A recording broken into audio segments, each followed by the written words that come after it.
రాజమండ్రిలో రెండవ రోజు డిప్యూటీ సీఎం పవన్ కళ్యాణ్ పర్యటన కొనసాగుతోంది. గోదావరి కాలుష్యాన్ని స్వయంగా పరిశీలించిన ఆయన గోదావరిలో ఆంధ్ర పేపర్ మిల్స్ కాలుష్య వ్యర్థాలు కలిసే ప్రాంతాన్ని సందర్శించారు. ఈ సందర్భంగా పేపర్ మిల్ కాలుష్య వ్యర్థాల శాంపిళ్లను పవన్ పరిశీలించారు. గోదావరిలో కాలుష్య వ్యర్థాలు కలవడంపై మండిపడ్డారు. అధికారుల తీరుపై డిప్యూటీ సీఎం పవన్ ఆగ్రహం వ్యక్తం చేశారు. గోదావరి నీళ్లలో పుష్కర స్నానం చేస్తే పుణ్యం కాదు, రోగాలు వస్తాయంటూ ఫైర్ అయ్యారు. ఏలూరులో తాగునీటి కాలుష్యం కారణంగా సంభవించిన మరణాలు మర్చిపోయారా అంటూ అధికారులను నిలదీశారు. రాష్ట్రానికి పరిశ్రమలే ఉపాధి కాదని, పర్యావరణం కూడా ముఖ్యమేనని సూచించారు. పరిశ్రమల నుంచి వెలువడుతున్న కాలుష్యంపై అసెంబ్లీ, కేబినెట్లో చర్చిస్తామన్నారు. తనిఖీల సందర్భంగా మంత్రి కందుల దుర్గేష్ పైన డిప్యూటీ సీఎం పవన్ మండిపడ్డారు. పుష్కరాల రేవును అందంగా తీర్చిదిద్దితే సరిపోతుందా అంటూ ప్రశ్నించారు.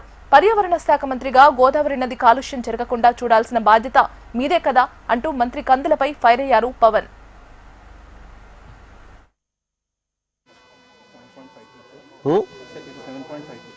ఎంత ఉండాలి?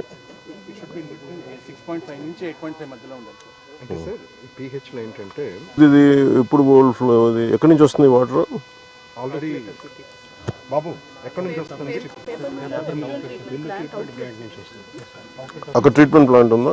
ట్రీట్మెంట్ అయినాక కూడా మరి అంత బార్డర్ లైన్ ఉంటే ఎట్లా? ఆల్మోస్ట్ బార్డర్ లైన్ కదా. అంటే అలా కాదు, అసలు బేసిక్ నామే అంటే నేను అంటుంది ఏంటంటే ద బేసిక్ నామ్ has been violated according to the basic norms. No, you don't have to worry about it. Has it been violated? Yes or no? Okay. ఒక కైండ్ ఆఫ్ డిసీజ్ వచ్చింది. మొత్తం ఎంతమంది చచ్చిపోయారు అప్పుడు? ఇలా జస్ట్ ఇలా పండగలు కలిసిపోయి ఆ నీళ్లు తాగి చచ్చిపోయారు. నేను అంటుంది ఏంటంటే నేను అనేది not whole, it has become a నామ్. మరి కాస్ట్ ఎఫెక్టివ్ కదా ఇవన్నీ అవుతుందంటే ఈవెన్చువల్లీ సంథింగ్ గోస్ రాంగ్. వాళ్ళ దగ్గర బడ్జెట్ ఉందా లేదా, మేము చేయలేకపోతున్నాం వదిలేస్తున్నాం, that's a different story altogether. I don't have అది కూర్చోబెట్టి that will discuss in cabinet. లేదా మేము క్యాబినెట్ లో డిస్కస్ చేస్తాం, మేము then will leave to the అసెంబ్లీలో అవసరమైతే మాట్లాడతాం. మీరు గ్రౌండ్ లోకి సింక్ అయిపోయే కొద్దీ ఈవెన్ అదేంటది నిన్న మనం వెళ్ళింది విజిట్ చేసిన అదేంటది, there is no STP there.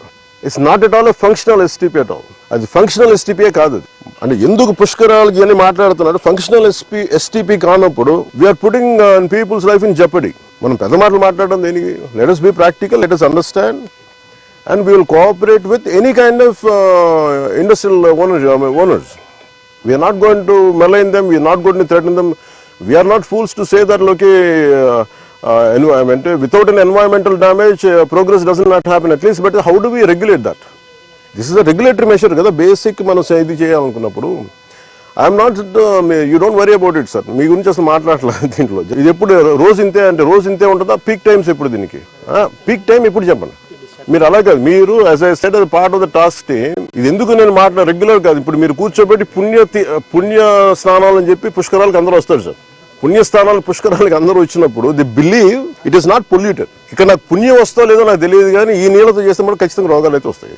మీరు ఒకవైపు ఎస్టీపీ ప్లాంట్ పెట్టకుండా పక్కన పుష్కర్ ఘాట్ ఇవి అందంగా పెట్టి పుష్కర్ ఘాట్ లో ఉన్న చెత్త అంతా మురుగంతా తీసుకొచ్చి మీరు వదిలేస్తున్నారు ఇక్కడ. అండ్ దుర్గేష్ గారు, మీరు ఇవన్నీ మీరు చెప్పాలి కదండి as being a tourism minister. మీరు చెప్పాలి. అలా కాదు, మీరు ఎస్టీపీ మీరు కూర్చోబెట్టి ఇవన్నీ చెప్పాలి కదా. పుష్కర్ ఘాట్ అంటే కూర్చోబెట్టి అందంగా 4-5 అలంకారాలు తీర్చిదిద్దడం కాదు కదండి. రేపు పొద్దున మిమ్మల్ని కదా అడుగుతారు tourism. Then as a party don't think we will be held accountable. Effluent treatment కూడా కరెక్ట్గా లేదు సార్. ఆఫ్టర్ దట్ ఆల్సో ఈ రకంగా ఉందంటే ఇది చాలా. మేము పేపర్ మిల్లర్లతో రోజు గొడవ అండి, యుద్ధం వాళ్ళతోటి. వాళ్ళు వర్కర్స్ ని సరిగ్గా చూడరు, పొల్యూషన్ పూర్తిగా మెయింటైన్ చేస్తారు. నేను అంటుంది ఏంటంటే మీరు కూర్చోబెట్టి ఇప్పుడు సడన్ గా వాళ్ళు ఏమంటారు, మేము పుష్కరాల టైంలో మేము ఆఫ్ చేస్తూ ఉంటాం maintenance. That means there is something no. See it we don't have to. ఇప్పుడు మీరు ఏదైనా మాట్లాడితే పెట్టుబడులు ఆగిపోతే, పెట్టుబడులు ఎందుకు ఆగిపోతాయండి? అమెరికాలో పెట్టుబడులు లేవా? యూరోప్ లో పెట్టుబడులు లేవా? పెట్టుబడులు ఎందుకు అవుతాయి?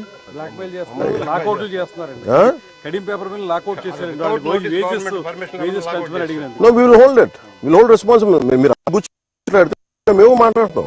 Environment is a bigger damage కదా. మీరు ఉద్యోగాలు ఉపాధి పోతే పోద్ది. వాళ్ళు మీరందరూ మత్స్యకారులు అండి. మీరు ఎంతమంది మత్స్యకారులు? మీరు ఇందాక మీరేం చేస్తారు ఇక్కడ గ్రామస్తుల్లో? మీరు ఇక్కడ ఇప్పుడు నీళ్లు తాగుతారు. మీరు తెలుసు, ఏలూరులో మీకు తెలుసు ఎంతమంది చచ్చిపోయారు. ఎంతసేపు మీరు కులాల గురించి వర్గాల గురించి మాట్లాడడం తప్ప బేసిక్ కామన్ సెన్స్ అందరికీ ఇక్కడ కూర్చోబెట్టి ఎవరి దగ్గర అందరూ పోతారు కదా. ఇక్కడ కూర్చొని పుణ్య స్నానాలు చేస్తారు ఇక్కడ. నో, యుద్ధాలు అవసరం లేదు. It should be you are a minister, you are a cabinet minister, you have the responsibility. None can keep on questioning us. రమ్మని చెప్పండి, నాతో చెప్పండి. ఆ మాట వచ్చి నాతో మాట్లాడమని చెప్పండి, నేను మాట్లాడతాను.